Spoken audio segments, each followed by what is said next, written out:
Hey everybody, I'm Delicia, and thanks for tuning in to my weekly top 5 cigar picks. These, of course, are the cigars coming out of my humidor, hopefully making their way into your week of smoking. Starting out with number 5, we have the Alec Bradley. This is the Blind Faith. So a lot of people think that Alec Bradley is actually the name of the owner. That's not correct. The owner's name is Alan Rubin. A really nice guy. He started the company when his two boys were, I don't know how old they were, but they weren't adults yet. So that's the name behind the brand. Just a quick little side piece in case you didn't know that. Alec and Bradley are both of his sons' names. So this particular blend is actually blended by them. So completely on their own. They're working alongside their dad, and they were at Big Smoke this year, I believe, and very well received. So Blind Faith is their blend that they created. Taking a closer look at it, it's featuring a Honduran wrapper from the Trojes region. It has a double binder, Jalapa, Nicaraguan Jalapa binder, and then Honduran, also from that same region of Trojes. Nicaraguan filler from Esteli has a Criollo 98 and a Corojo 99. It's about a medium to full strength on that one. You pick up mild white pepper, you get hints of cedar, you get a little bit of a dark roast coffee, kind of, in and out, but it's a good stick, especially for being their first time blending. It's not bad. Comes in a few different sizes, so it's available for, pretty much the masses of people that like a variety of sizes. Which brings me to number 4 this week. It's the LJF by Falto. This has been on the lineup. It's been a little while. I haven't smoked these in a little bit. I've been revisiting them recently. Falto is a great cigar maker. He is one of the elite premium boutique brands out there. He's from Puerto Rico, but his cigars are all made out in the Dominican Republic at the La Aurora factory, the oldest factory in the DR. He's very particular with his blending. He spends a lot of time developing his new blends. In fact, this one was launched he was introducing it at the trade show, but I had it before then, so I don't know when the official launch of it. My apologies. This one is the first box press that he came out with, and it's featuring a Dominican Habano 92 wrapper, Ecuadorian Sumatra on the binder, Dominican and Nicaraguan on the filler to give you nice notes of coffee bean. You pick up a little bit of black pepper, a little bit of anise. You actually pick up a little bit of a dried cherry. So really nice and different for his regular lineup. Not as spicy. A lot of his cigars kind of have a spiciness to them. This one does have a subtle spice, but it's not incredibly spicy. So it's just a different pace. Bringing me to number 3. It's actually this one here, this beautiful Lancero, which again has been on the list before. This is the Protocol Themis. I want to say it's the 3rd in the Protocol line. I'm not, off the top of my head, I'm trying to think of the order that they came out with. I'm almost positive this is the 3rd, but I could be wrong. Protocol is a great boutique brand. Their cigars are made at the La Zona factory in Esteli.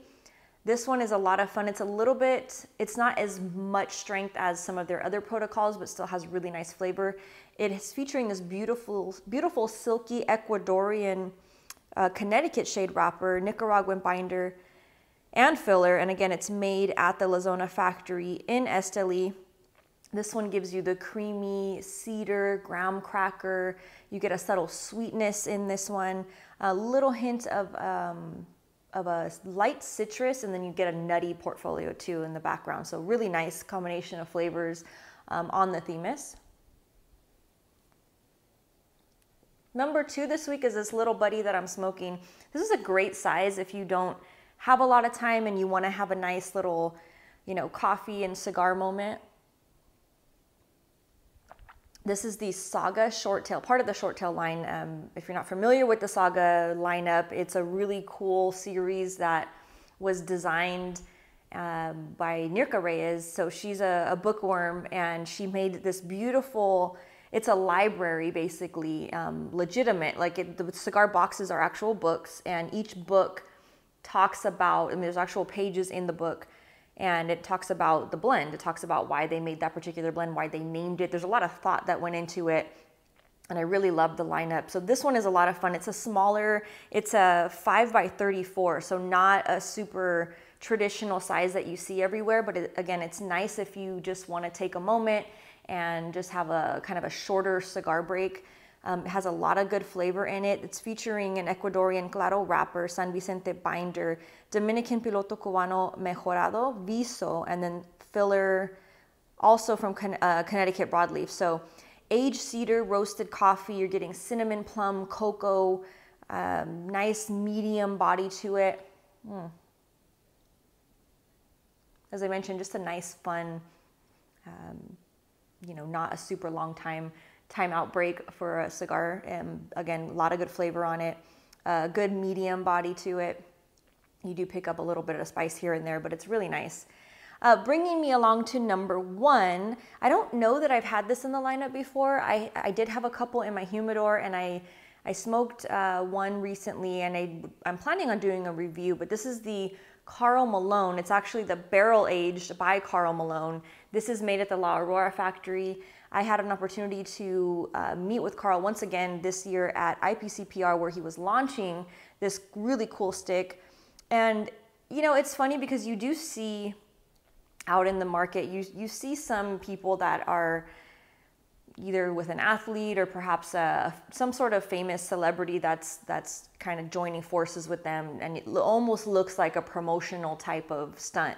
Where in this case, I can vouch for saying, hey, you know what? I've seen Carl Malone out in the DR for the past couple years. You know, at first it was very hush-hush and, oh, he's just visiting La Aurora factory.